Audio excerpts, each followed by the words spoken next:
Hello morning all of you, it's अगेस here once again, welcome back to Drupal tutorial. आज के video session में हम लोग पोलिनोमियल्स को स्टार्ट किए थे, एक थ्योरी का क्लास किए थे, हम लोग कुछ क्वेश्चन किए थे। आज कुछ और थ्योरीज को पढ़ेंगे जिसको मैंने बोर्ड पे ऑलरेडी मेंशन कर दिया। इतना इजी नहीं है, ये नहीं कि इसलिए करके स्किप करके देख लेंगे। इसको समझाना पड़ेगा बिकॉज बहुत ही थोड़ा सा हार्ड है, दिमाग लगाना पड़ेगा। उसके बाद हम लोग एक्सरसाइज जो चल रहा था उस एक्सरसाइज को हम लोग आज कंप्लीट भी कर देंगे। तो आप लोग बने रहे ऐसे ही लास्ट तक। यदि चैनल पे नए तो सब्सक्राइब कर दें और पोलनंबर्स का पहला वीडियो भी देख ले, इसका लिंक मैंने वीडियो के डिस्क्रिप्शन में दे दिया। अदरवाइज आप चैनल के प्लेलिस्ट में जाकर वहां से भी वीडियोस को देख सकते हैं। तो आज हम लोग स्टार्ट करेंगे कोफिशिएंट ऑफ पॉलीमर्स क्या होता है। पोलिनोमियल्स का मतलब समझ चुके हैं हम लोग। यदि मान लीजिए यहाँ पे कोई ए एक्स स्क्वायर AXN कोई बहुपद दे दिया है, पोलिनोमियल्स दे दिया है, और यहाँ पे पूछा जाए, ये बात आप ध्यान में रखिए कि जितने भी पोलिनोमियल्स होते हैं ना, पोलिनोमियल्स के टर्म का कोफिशिएंट निकाला जाता है। यदि किसी पोलिनोमियल्स में एक टर्म है तो उसका एक कोफिशिएंट, दो टर्म है तो दो कोफिशिएंट, तीन टर्म है तो तीन कोफिशिएंट होते हैं। ठीक, तो यहाँ पे ये बात आप याद रखोगे। एक से का पावर n कोई बहुपद है तो यहाँ पे किस अंक से गुणा हुआ है, इसको हिंदी में गुणांक कहा जाता है। बहुपद का गुणांक, गुणांक मतलब गुणा का अंक, जिस अंक से गुणा होता है। तो यहाँ पे किससे गुणा हुआ है, x से गुणा हुआ है। चर मान में जिस अंक से गुणा किया जाता है, चर मान x है ना, x में जिस अंक से गुणा किया जाएगा और वह अंक जो होता है क्या होता है, आपका कोफिशिएंट ऑफ पॉलिनोमियल्स होता है, बहुपद का गुणांक होता है। तो ये बात आप याद रखोगे। इसको मैं थोड़ा सा एक और एग्जांपल में देखता हूँ, जैसे 3x का power 7 plus 8x minus 2x और प्लस 8। यहाँ पे पूछा जाए कि बताइए कितने टर्म है, तो 1 2 3 4 चार टर्म दिए गए हैं। तो इसमें कोफिशिएंट भी कितने होंगे छोटू, चार कोफिशिएंट होंगे। यहाँ पे कोफिशिएंट की अगर बात किया जाए तो यहाँ पे देखिए हम लोग, इसमें किस अंक से गुणा हुआ है, 3 से, तो कोफिशिएंट 3। यहाँ पे किस अंक से गुणा हुआ है, 8 से, तो 8 है। यहाँ पे 2 से हुआ है बट माइनस है, तो यहाँ पे कोफिशिएंट माइनस से 8 हो जाएगा, -2 हो जाएगा। यहाँ पे मल्टीप्लाइड कुछ नहीं तो क्या है, 1 है, तो यहाँ पे इसी प्रकार यदि x का पावर 10, इसमें कहा जाएगा कितने कोफिशिएंट है, तो कुछ से मल्टीप्लाई नहीं हुआ है तो किससे हुआ है, 1 से, तो यहाँ पे कोफिशिएंट क्या हो जाएगा, 1 हो जाएगा। समझ में, उम्मीद है आपको कोफिशिएंट ऑफ पॉलिनोमियल समझ में आया होगा। तो आप लिखोगे सिंपली, यदि ax स्क्वायर x का पावर n कोई पॉलिनोमियल्स दिया है तो a जो होता है उस बहुपद का गुणांक होता है। ठीक, दूसरा टॉपिक देखते हैं, स्टैंडर्ड फॉर्म ऑफ पोलिनोमियल्स। तो पोलिनोमियल्स को जब भी लिखा जाता है ना, इस पे गौर कीजिए। यहाँ पे पावर सबका देखिए, इसका पावर, इसका पावर, इसका पावर, इसका पावर। यहाँ पे यदि मैं कहूँ तो x का पावर 7 है, x का पावर 2 है, x का पावर कुछ नहीं तो 1 है, और यहाँ पे x का पावर 0 कर सकता हूँ ना, बिकॉज x का पावर 0 का वैल्यू कितना होता है, 1। तो यहाँ पे 1 में 8 से गुणा करेंगे तो यहाँ पे पावर 0 होता है। एक चीज हमें देखने में मिल रहा है कि बहुपद के प्रत्येक टर्म के जो घात होते हैं उसको असेंडिंग या डिसेंडिंग ऑर्डर में लिखा जाता है। तो यही स्टैंडर्ड फॉर्म ऑफ पोलिनोमियल्स होते हैं। पोलिनोमियल्स के मानक रूप होते हैं। क्या होते हैं मानक रूप, तो चर मान के जो घात होते हैं उन घात को या तो आरोही क्रम में, असेंडिंग ऑर्डर में, या अवरोही क्रम में लिखा जा सकता है। मैं यहाँ पे कह दूं, एक तो आपको ये समझ में आ गया। अब देखिए इसका एक और एग्जांपल मैं मानक रूप को समझाने के लिए देखता हूँ। ठीक, ये हो गया 2x स्क्वायर प्लस 3x और -8। ठीक, इसको मैं पावर देखिए, यहाँ पे 2 है, यहाँ पे 1 है, यहाँ पे 0 है। इसको मैं ऐसे भी कर सकता हूँ, -8 प्लस 3x और प्लस 2x स्क्वायर, दोनों ही बहुपद का मानक रूप सही हो जाता है। बट यहाँ पे एक चीज करते हो क्या, कि ये जो प्लस 2x स्क्वायर इसको पहले लेते हैं, बिकॉज हमें धन को ज्यादा दिखाना होता है, मतलब पॉजिटिव नंबर्स को ज्यादा दिखाना होता है। तीसरा टॉपिक आता है सिंबल ऑफ पोलिनोमियल्स। मान लेते हैं हम इसको अगर पोलिनोमियल्स कहें, ठीक, ये पोलिनोमियल्स है, इसको आप डिनोट कीजिए किसके द्वारा करते हैं, तो यहाँ पे p और यहाँ पे जो इसका चरमान है, चरमान क्या है, x, यहाँ भी x, तो px बराबर ये हो जाएगा 2x square plus 3x minus h, और this is the px which is symbol of polynomials. ठीक, यही वो px है जो सिंबल होता है किसका, पोलिनोमियल्स। तो यदि मैं यहाँ पे कह दूं pk बराबर क्या होता है, तो k स्क्वायर प्लस 3k और माइनस 3k माइनस 8। यहाँ पे p का मान कहता है, कभी कभी 1 पुट कीजिए, तो p1 तो बराबर जहां जहां k वहां क्या हो जाएगा 1, तो 1 का स्क्वायर प्लस 3 इंटू 1 माइनस 8 बराबर 1 प्लस 3 -8, 3 और 1 कितना हो जाएगा 4 -8 बराबर -4। यही आपका सॉल्यूशन हो जाएगा। ठीक, तो यहाँ पे सिंबल ऑफ आपको पोलिनोमियल समझ में आया होगा।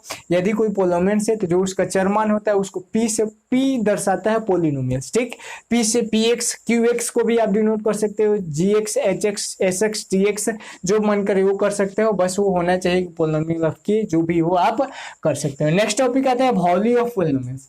वैल्यू ऑफ पोलिनोमियल्स क्या होता है, यदि कोई पोलिनोमियल्स दिया हुआ है तो मान लेते हैं, मानक रूप लेके देखते हैं एक्स स्क्वायर प्लस, मान लेते हैं कोई पोलिनोमियल दिया हुआ है A X square plus B X और प्लस सी, ये कोई पोलिनोमियल्स दिया हुआ है और की कोई वास्तविक संख्या है। की क्या है छोटू, कोई वास्तविक संख्या है, रियल नंबर है। तो यहाँ पे जब यहाँ पे हम पीके निकालेंगे, क्या निकालेंगे, पीके निकालेंगे और पीके का जो मान आएगा ना, यही मान जो होगा छोटू क्या हो जाएगा आपका वैल्यू ऑफ पोलिनोमियल्स हो जाएगा। एग्जांपल के लिए मैं मान लूं यहाँ पे, जैसे मान के आपको दिखाया था P1 का वैल्यू पी के जगह पे 1 मान के देखे थे, सेम वैसे ये भी हो जाएगा। इसका एग्जांपल लिख लेते हैं 4x स्क्वायर प्लस 2x और माइनस 8, ये किसका मान है छोटू, पोलिनोमियल ऑफ x का वैल्यू दे दिया है। x का मान यहाँ पे कह दे कि 4 रखिए, x का मान कितना रखना है 4, 4 चेक करना है वास्तविक संख्या है कि नहीं, हाँ है बिल्कुल कि 4/1 हो सकता है, 4/1 होगा तो परिमेय संख्या हो जाएगा। परिमेय संख्या जब हो गया तो परिमेय और अपरिमेय को ही तो वास्तविक संख्या कहा जाता है। x का मान 4 पुट कर दीजिए तो P4 इज इक्वल टू क्या हो जाएगा, x का स्क्वायर 4 इंटू एक्स का स्क्वायर प्लस 2 इंटू 4 और माइनस 8। सॉल्व कीजिए, 4 इंटू 4 चौका 16 प्लस 4 दूनी 8 और माइनस 8। यहाँ पे देखिए 16 चौका 64 प्लस 8 और माइनस 8 घटेगा तो ये कितना आ जाएगा, 0 बराबर कितना आया 64। तो ये जो 64 है यार, यही 64 जो है वैल्यू ऑफ क्या है, पोलिनोमियल से। ठीक, अब एक चीज हमें देखना है कि नोटबुक में कैसे नोट करेंगे। सर आप जल्दी जल्दी बता रहे हैं, हमको बुझा ही नहीं रहा है, कॉपी में कैसे लिखेंगे।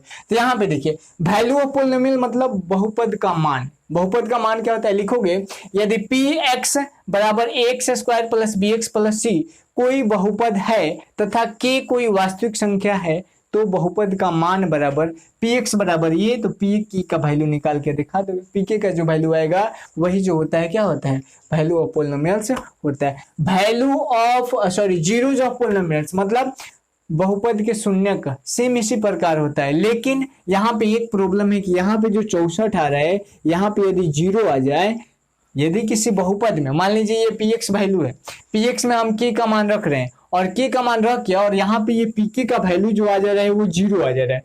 तो यदि पीके का वैल्यू 0 आ जाता है, जो के का मान रखे हैं ना हम लोग, वही के का मान 0 ऑफ पोलिनोमियल्स हो जाता है। ठीक, तो 0 ऑफ पोलिनोमियल्स बहुपद का शून्य समझ में आया होगा। आपको एक बहुपद दिया होगा जिसमें कोई रियल नंबर आपको पुट करना होगा, रियल नंबर आप पुट करोगे, वहां पे देखोगे कि यदि रियल नंबर को पुट करने पे वैल्यू जो है 0 आ जा रहा है, तो जो आप रियल नंबर पुट किए हो वही रियल नंबर जो होता है जिस बहुपद में मान रखे हो उस बहुपद का शून्यक हो जाता है। ठीक, तो ये कुछ महत्वपूर्ण थ्योरीज है जिसको हमें करना ही करना था। हम लोग छोटे छोटे नोट के देख लेते। इधर आइए, पहला लिखा है मैंने, एक बहुपद के एक से अधिक शून्यक हो सकते हैं। मैंने बताया भी है, डिग्री पोलिनोमियल वगैरह जब पढ़ाए थे पिछले क्लास में तो डिस्कस किया था। एक रैखिक बहुपद जिसको लीनियर पोलिनोमियल्स कहा जाता है, इसके केवल एक बहुपद होते हैं। ठीक, एक शून्यक होते हैं सॉरी, और शून्य भी किसी बहुपद का शून्यक हो सकता है यदि वहां पे पी 0 रखने पे और वैल्यू क्या प्राप्त हो, हमें 0 प्राप्त हो तो हो सकता है। ठीक, अब हम लोग एक्सरसाइज पे आते हैं। इतने थ्योरी जो है आप लोग नोटबुक में अच्छे से कर लोगे। एक्सरसाइज 3.1 में क्वेश्चन नंबर हम लोग 3 तक कर चुके थे। टाइप 2 स्टार्ट करना है, क्वेश्चन नंबर 4 से करना है। 4 का एक बता देता हूँ, बाकी आप बना लोगे। इसका स्क्रीनशॉट लो, आगे बढ़ते हैं। ठीक, क्या बोला मैं, एक्सरसाइज जो है 3.2 को हमें करना है। 1 को ना, 1 है 2 है 1 है।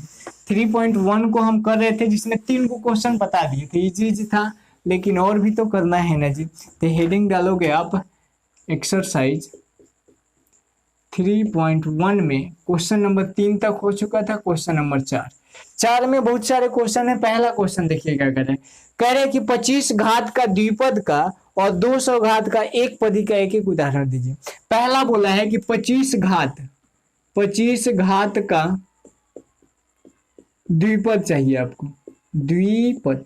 अब द्विपद का मतलब क्या हुआ, एक ऐसा आपको 2 गो पद वाला, मतलब जिसमें 2 गो टर्म होना चाहिए। तो 2 गो टर्म कब होगा, यहाँ पे हम एग्जांपल लेते हैं, और उसका पावर कितना होना चाहिए, मतलब डिग्री कितना होना चाहिए 25। तो यहाँ पे मैं कर दूं 2x का पावर 25 और प्लस 8, घात कितना हो गया 25, पद कई गो होगा, एगो एगो दूगो तो द्विपद हो गया, यही आपका आंसर हो जाएगा। इसका बहुत सारे आंसर हो सकते हैं बिकॉज यहाँ पे हम अपने से उदाहरण देना है। ठीक, इसी में एक और क्वेश्चन कर रहे हैं 200 घात का एक पदी का एक उदाहरण, तो 200 घात चाहिए तो 200 घात हो गया 2x कर दो, 2x का पावर 200 और एगो टर्म होना चाहिए तो एगो टर्म हो गया आंसर। ठीक, इसके बहुत सारे आंसर हो सकते हैं। ऐसे ही 4 का दूसरा कह रहा है कि 37 घात के त्रिपद, तो त्रिपद बना लोगे और 50 घात का द्विपद का एक एक उदाहरण दो कर लोगे। क्वेश्चन नंबर 3 जो है 4 का तीसरा करे 20 घात का एक द्विपद तथा 10 घात का एक एक पद का उदाहरण दीजिए, तो ये बना लोगे आप। अब आते हैं क्वेश्चन नंबर 5 की तरफ। ठीक, इसमें कुछ था नहीं, इजी था, सब आसान आसान था जिसको मैंने ज्यादा डील नहीं किया। 5 का पहला क्वेश्चन पढ़िए छोटू, क्या कह रहे हैं। 5 का पहला कह रहे हैं निम्नलिखित में कौन सा बहुपद एक पद है, कौन द्विपद है, कौन त्रिपद है, अपना आंसर लिखें। पहला कह रहे हैं एक्स स्क्वायर माइनस एक्स, दूसरा कह रहे हैं, दूसरा क्या कह रहे हैं 3, तीसरा कह रहे हैं 3x square minus 5, 3x square minus 5, एकदम आसान है आप बना लोगे बट मैं समझा दे रहा हूं। चौथा 5x square plus 6x plus 2, 5x square plus 6x और प्लस 2। पांचवा कह रहे हैं 2x। यही 5 क्वेश्चन दिए, पूछ रहा है बताइए कि कौन एक पद होगा, कौन द्विपद होगा, कौन त्रिपद होगा। तो यहाँ पे देखिए कितने पद है, एगो पद ये, एगो पद ये, बताए थे ना प्लस और माइनस से पद अलग होता है, तो यह कितना हो जाएगा द्विपद हो जाएगा, क्योंकि इसमें कितने पद है 2 पद है। यहाँ पे कितने पद है, एक ही पद है, तो यह क्या हो जाएगा एक पद हो जाएगा। यहाँ पे कितने पद, एक पद 2 पद, ये भी क्या हो जाएगा छोटू द्विपद हो जाएगा। समझ में आ रहा है। यहाँ पे देखिए एक पद 2 पद और 3 पद, तो यह क्या हो जाएगा त्रिपद हो जाएगा। यहाँ पे कितने पद हैं, एक पद है, तो यह हो जाएगा एक पद। ठीक, तो ऐसे ही आप लोग कर लोगे, बहुत ही आसान क्वेश्चन था। क्वेश्चन नंबर अब हम 6 पे आते हैं। 6 से थोड़ा सा डिमांडिंग क्वेश्चन है। डिमांडिंग क्या है, वैल्यू पुट करने वाला है, डिमांडिंग क्वेश्चन है। पढ़े इतना अच्छे से नो, डिमांडिंग क्वेश्चन क्या होता है उड़ा दोगे एकदम देखते देखते। देखो क्या है क्वेश्चन नंबर, कौन सा हमें देखना है 6 का पहला क्वेश्चन। देखो पहला क्वेश्चन कह रहा है 6 का, पहले 6 में कुछ दिया 5x square minus 2x plus 3, 5x square minus 2x और प्लस 3। इसमें पहला क्वेश्चन कह रहा है x बराबर 0, x बराबर 0, दूसरा कह रहा है x बराबर 3 और तीसरा क्या कह रहा है x बराबर दिया है -3। 0 1 और -3, 0 यहाँ पे 1 होना चाहिए। ठीक, यही क्वेश्चन दिया है। कह क्या रहा है कि निम्नलिखित बहुपद पर मान ज्ञात कीजिए। सिंपल सा तरीका है, देखो क्या करना है, इसको आप px मान लो। क्या मान लेंगे px, यहाँ पे लिखेंगे लेट, मतलब माना कि लेट px बराबर हो जाएगा 5x स्क्वायर माइनस 2x और प्लस 3।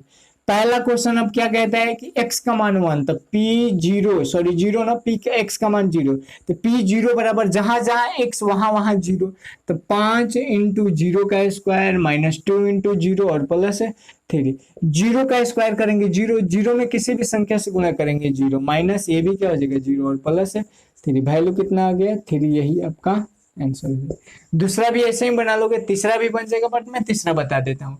p का मान कितना होना चाहिए छोटू -3 बराबर 5x स्क्वायर, मतलब 5 इंटू -3 का होल स्क्वायर माइनस 2 इंटू -3 और प्लस 3। अब देखो बराबर 5 है तो 5, 3 का स्क्वायर करेंगे तो 3 3 का 9 और माइनस में माइनस गुना होगा तो क्या हो जाएगा प्लस, तो यहाँ पे हो जाएगा 3 3 का प्लस 9, माइनस गुने माइनस क्या हो जाएगा प्लस, 2 3 6 और प्लस 3, 9 5 45 प्लस 6 प्लस 3, 45 6 कितना हो जाएगा 51, 51 और 3 कितना हो जाएगा 54। यही आपका आंसर हो जाएगा। एक चीज याद रखो, प्लस जब प्लस से गुणा होगा तो प्लस आएगा, प्लस जब माइनस से गुणा होगा, प्लस जब माइनस से गुणा होगा तो माइनस आएगा, माइनस जब माइनस प्लस से गुणा होगा तो भी क्या आ जाएगा माइनस आ जाएगा, और माइनस जब माइनस से गुणा होगा तो क्या आ जाएगा प्लस। इसका मतलब समान चिन्हों के बीच जब गुणा होता है तो वह प्लस आता है, और असमान चिन्हों के बीच जब गुणा आता है तो क्या हो जाता है माइनस हो जाता है। ठीक, तो ऐसी कंसेप्ट पे सब बना लोगे आप। क्वेश्चन नंबर 6 हो गया। क्वेश्चन नंबर 7 भी ऐसे ही दिया है। 7 में कोई बताने वाला तो नहीं है मेरे ख्याल से, बट एक दो बता देता हूं मैं। भारी कौन सा दिख रहा है, क्वेश्चन नंबर 7 का दूसरा बता देता हूँ। 7 का दूसरा आप यहीं पे देखो, इसका दूसरा मैं छोड़ा हूँ, अपने से आप बनाओगे बस पी एक्स का वैल्यू 1 पुट करके। क्वेश्चन नंबर 7 और 7 का दूसरा देखना है। 7 का दूसरा, पहले 7 में देखो करना है क्या क्या है। P0 P1 और P2 ज्ञात करना है। P0 P1 और P2 फाइंड आउट करना है हमें कितना होगा, जबकि Px का मान कुछ दिया है। 7 का दूसरा में Px का मान कितना दिया है, Pt का मान दिया है 5 प्लस टी, Pt का मान दिया है 5 प्लस टी और plus 5 plus T plus 2t cube plus 2t cube minus T का पावर 4। डन, यही वैल्यू दिए। इसमें पहले आप p का मान 0 रखो, तो 0 वाला तो बन जाएगा। p का मान कितना रखोगे, 0 रखेंगे, कितना आ जाएगा 5 प्लस टी का मान 0 प्लस 2 इंटू टी का मान 0 का क्यूब और माइनस 0 का पावर 4। चलो 5 में 0 जोड़ेंगे, 5 प्लस 2 में 0 से गुणा करेंगे तो क्या आ जाएगा 0 और माइनस 0, क्या आ जाएगा 5। आंसर हो गया एगो। फिर P1 का वैल्यू ऐसे ही निकालोगे। P1 बराबर क्या हो जाएगा 5, तो 5 टी के जगह पे 1 प्लस 2 है तो 2 इंटू टी का मान कितना हो जाएगा 1 का क्यूब और माइनस 1 का पावर 4। सॉल्व कर लो, 5 को एगो 6 गो प्लस 2 में 1 से गुणा करेंगे 2 और माइनस 1, 6 2 कितना होता है 8 माइनस 1 बराबर 7। यही आपका आंसर हो जाएगा। इसी का एक और आंसर लाना है, P2 का वैल्यू आपको फाइंड आउट करना है। यहाँ पे देखो 5 है तो 5 प्लस है तो प्लस टी का मान कितना रखना है 2 और प्लस 2 इंटू 2 का पावर क्यूब माइनस 2 का पावर 4। सॉल्व कर लो, 5 को 2 को 7 को प्लस 2 अगुणे 2 का पावर 3 मतलब 2 कई बार गुना 3 बार गुना, तो 2 का 2 2 दूनी 4 2 का 2 2 दूनी 4 4 दूनी 8, तो यह हो जाएगा 8 माइनस फिर 2 का पावर 4 था 2 कितने बार गुना 2 दूनी 4 दूनी 8 दूनी 16 आ जाएगा। यहाँ पे कर लो 7 प्लस 8 दूनी 16 माइनस 16 घटेगा क्या आ जाएगा 0 बराबर 7। यही आपका आंसर होगा। तो ऐसे ही क्वेश्चन नंबर 7 में सब बना लोगे आप। क्वेश्चन नंबर अब हम 8 पे आते हैं और 8 नंबर में Px का वैल्यू दिया है और E का वैल्यू आपको फाइंड आउट करना है। तो ठीक तो है, 8 नंबर भी सेम इसी प्रकार बन जाएगा। क्वेश्चन नंबर 9 Px का वैल्यू Qx का वैल्यू, हाँ 9 थोड़ा सा देख लेते हैं क्या है। क्वेश्चन नंबर 9 पे आते हैं, मिटा देना इसको। बाकी जितने मैं क्वेश्चन छोड़ रहा हूँ आप बना लोगे, काफी इजी क्वेश्चन है, सबको बताना तो पॉसिबल है नहीं। ठीक, क्वेश्चन नंबर कितना था 9 नंबर क्वेश्चन क्या कह रहे हैं, Px का वैल्यू दिया है Px बराबर एक्स स्क्वायर माइनस 5x और प्लस 4, यह Px का वैल्यू है। और इसमें क्या कह रहे हैं Qx का मान भी दिया है। Qx का मान कितना दिया है, Qx बराबर Qx का वैल्यू है एक्स क्यूब प्लस 1, एक्स का क्यूब और प्लस 1। ठीक, तो कह रहे हैं कि P1 और Q1, P1 गुणे Q1 का वैल्यू, पहला क्वेश्चन कह रहा है कि P1 इंटू Q1 का वैल्यू ज्ञात करें। दूसरा क्वेश्चन ऐसे ही कुछ कह रहा होगा, P1 बट्टा में Q1 का वैल्यू, P1 बट्टा में Q1 का वैल्यू। और तीसरा क्वेश्चन कह रहा है P1 और प्लस Q1 का वैल्यू, 1 है कि 2 है, 2 है सॉरी, तो यहाँ पे 1 की जगह पे क्या कर दोगे 2 कर देंगे। इसी का वैल्यू आपको फाइंड आउट करना है। तो ऐसे क्वेश्चन को बनाने का 2 तरीका है, पहले आप P1 का मान अलग निकाल लें, फिर Q1 का मान अलग निकाल लें और दोनों को क्या करें यहाँ पे गुणा करने कह रहे तो गुणा कर दे, भाग कहने कह रहे तो भाग कर दे। ठीक, तीसरा के लिए अलग, जहां P1 का मान निकाल लेते हैं वहां पे P2 का मान निकाल लो, फिर Q2 का मान निकाल लो और दोनों को जोड़ने कह रहे तो दोनों को जोड़ दो। बट यहाँ पे हम पहले क्वेश्चन को लेते हैं, तो दोनों को साथ में भी बना सकते हो। दूसरा तरीका साथ में बनाने वाला, P1 तो P1 की जगह पे आपको x की जगह पे 1 रखना है, तो एक्स स्क्वायर मतलब 1 का स्क्वायर माइनस 5 इंटू 1 और प्लस 4, ये हो गया किसका मान P1 का मान। अब Q1 का मान भी Q के जगह पे 1, तो x के जगह पे क्या हो जाएगा 1 का क्यूब और प्लस 1 बराबर 1 का स्क्वायर 1 माइनस 5 इंटू 1 5 और प्लस 4 है तो 4 इंटू यहाँ पे 1 का क्यूब 1 और प्लस 1 और यहाँ पे देखिए प्लस वाला दोनों जुड़ जाएगा, तो 5 माइनस 5 इंटू 1 कितना हो जाएगा 2, तो 5 में से 5 घटेगा 0 इंटू 2 बराबर क्या आ जाएगा 0 आपका आंसर हो जाएगा। वैसे ही Q1 का मान, P1 का मान, ये सब आप बट्टा में ये सब कर दोगे, ठीक, तो ये भी बन जाएगा। P2 का मान और Q2 का मान निकाल करके दोनों को जोड़ दोगे तो आंसर आ जाएगा। कोई भारी है नहीं, क्वेश्चन इजी है। क्वेश्चन नंबर 10 पे आ जाइए। 10 नंबर कह रहे हैं सत्यापित कीजिए कि दिए गए मान स्थितियों में संगत बहुपद के शून्यक हैं। पहला क्वेश्चन देखिए, एक मैं बता देता हूं, बाकी चौथा मैं बता देता हूं, चौथा बता देता हूं, बाकी बना लोगे आप। चौथा थोड़ा सा हार्ड दिया है, ठीक। तो क्वेश्चन नंबर 10 का चौथा देख लीजिए यहाँ पे। क्वेश्चन नंबर 10 का चौथा क्या कह रहा है? 10 का चौथा क्वेश्चन जो कह रहा है, px का मान, px बराबर दिया है क्या, qx plus px plus q, px plus q, और x का मान यहाँ पे क्या पुट करना है हमें, x का मान माइनस q बटा में p, माइनस q बटा में p। चलिए यहाँ पे देखिए, हमें इसका मान पुट करना है और लाना है। px जैसे है वैसे रख दीजिए, px बराबर pq, तो p है तो p रहने दीजिए, और x के जगह पे कितना रखना है, माइनस q और बटा में p, और प्लस q है तो प्लस q, ठीक। इसको कट, q से q कट जाएगा, माइनस q और प्लस q दोनों घट के क्या आ गए, जीरो, मतलब यह क्या हो जाएगा, प्रूफ्ड आ गया। तो जहां पे जीरो आ जाएगा प्रूफ्ड हो जाएगा, सब में जीरो आएगा ही, ठीक। ऐसे ही सारे क्वेश्चन आप बना लोगे। अब आते हैं हम क्वेश्चन नंबर, अच्छा किसी में दो दो वैल्यू दिया है, 1,4 दिया है, तो पहले 1 का मान रख दो, फिर 4 का मान रख दो, दोनों बन जाएगा आसानी से, ठीक। वैसे ही क्वेश्चन नंबर 2 में भी 1 और माइनस 2 दिया है, तो वैसे ही बना लोगे। क्वेश्चन नंबर 11 कह रहा है कि निम्नलिखित स्थितियों में प्रत्येक स्थिति में बहुपद का शून्यक ज्ञात कीजिए। क्वेश्चन नंबर 11, px का वैल्यू दिया है, अच्छा शून्य ज्ञात करना है, तो x का मान रखते जाओ, कुछ कुछ x का मान अपने से सोचेंगे, जैसे मैं बता रहा हूँ। क्वेश्चन नंबर कौन सा है, 11, 11 का पहला क्या दे रहे हैं, 11 का पहला दिया px बराबर x प्लस 5, px बराबर x प्लस 5, तो शून्यक बताए थे ना क्या होता है, px का मान आपको ऐसा एक रखना है जिसको रखने पे इसका वैल्यू जीरो आ जाए। अच्छा ये बताइए, अगर यहाँ पे 1 रखते हैं, px का मान 1, तो ये कितना हो जाएगा 6, 2 रखेंगे तो 6, इसका मतलब यदि पॉजिटिव में नंबर्स हम ले रहे हैं तो यह कितना आ रहा है, प्लस में है, लेकिन निगेटिव में लेके देखिए, -1 लेंगे तो 4 आ जाएगा, -2 ले लेंगे 3 आ जाएगा, -3 ले लेंगे 2 आ जाएगा, -4 ले लेंगे 1 आ जाएगा, और -5 ले लेंगे तो 0 आ जाएगा। तो यहाँ पे लिखेंगे x बराबर -5 रखने पर दैट इज p-5 बराबर -5 और +5, -5 x का मान और +5 दोनों घटेगा, कितना आ गया 0। तो इस बहुपद का शून्यक बराबर क्या हो जाएगा, शून्यक बराबर -5, यही आंसर हो जाएगा। इसमें थोड़ा सा दिमाग लगाने वाला क्वेश्चन है, 11 नंबर।